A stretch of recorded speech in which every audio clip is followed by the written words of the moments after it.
तुमच्या सगळ्यांचा एकच प्रश्न तो म्हणजे जप किती वेळ करावा, जप कसा करायचा आणि जप कोणत्या माळेने करायचा.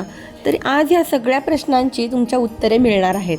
त्याचबरोबर तुमच्या बिझी शेड्यूलमधून फक्त 5 मिनिटे तुम्हाला काढायचे आहेत. त्या 5 मिनिटांमध्ये तुम्हाला जप कसा करायचा ते मी आज तुम्हाला सांगणार आहे. कोणतीही पोथी वगैरे न वाचता फक्त तुम्ही जप 5 मिनिटांमध्ये करू शकता.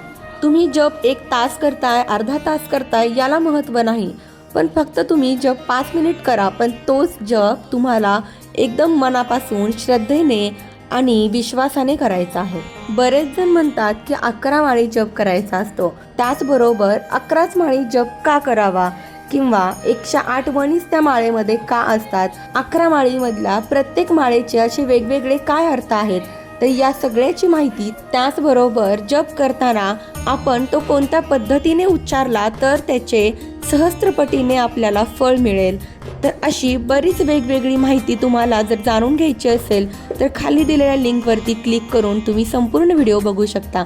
धन्यवाद. श्री स्वामी समर्थ.